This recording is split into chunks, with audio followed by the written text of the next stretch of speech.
Hey, Captain Pablo here. I'm going to narrate this little scene you're watching. What you're seeing is what I would see on watch pretty much all the time I was on watch, because my most comfortable spot was kind of in the corner on the bulkhead between the cockpit and the cabin. So I would basically be looking backwards. Every once in a while, have to get up and look around to see if there were any freighters that just came over the horizon, might run us over, but there weren't many freighters. And we also had our AIS lit up so they could see us probably 20, 30 miles away. So that's the scene. I thought I'd also take this opportunity to kind of walk you around all the paraphernalia that we had hanging off the back of the boat. The first thing you'll see is the cushions, the bumpers on either side.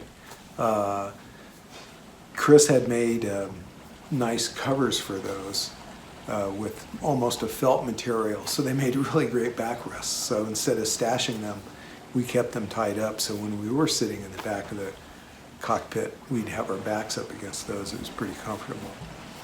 On your left, which would be the starboard side of the boat, the thing with the arm sticking up, that's our dinghy motor, and that's the throttle arm that's sticking up there. Canvas on it that Chris had made. She made all of this canvas. Below that is the life sling, which has the sling for throwing man overboard. Hopefully the person would be able to get the sling around their torso and it could be pulled back into the boat.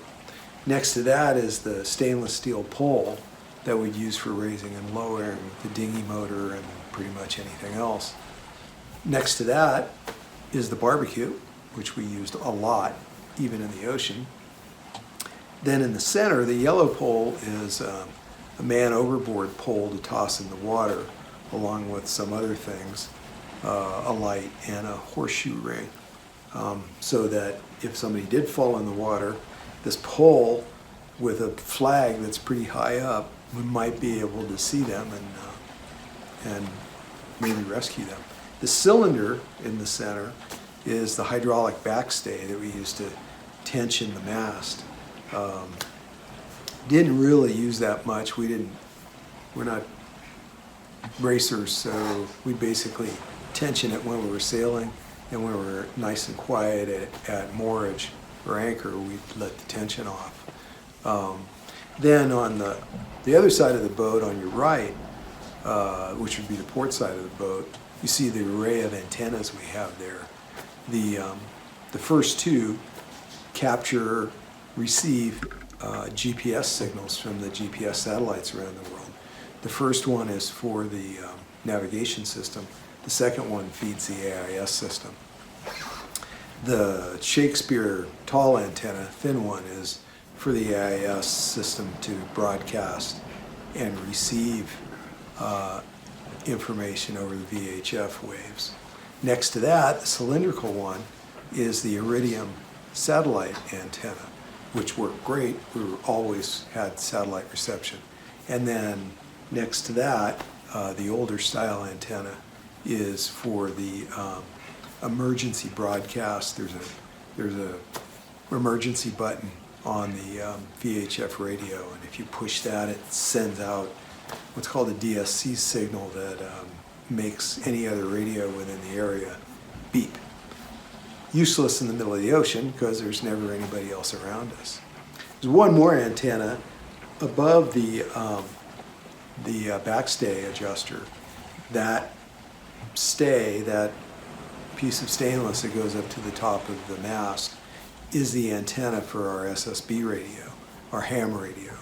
And we were talking to people thousands of miles away on that. So anyway, that's pretty much it.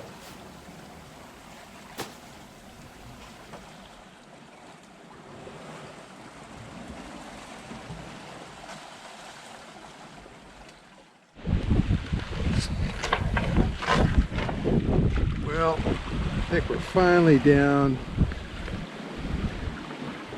where the ocean is blue and the skies are pretty.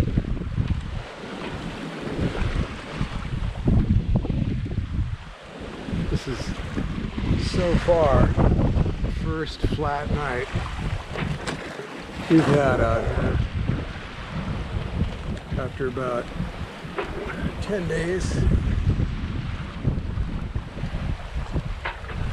Just flying a triple reefed main and a jib for downwind sailing. Thanks to Captain Chuck.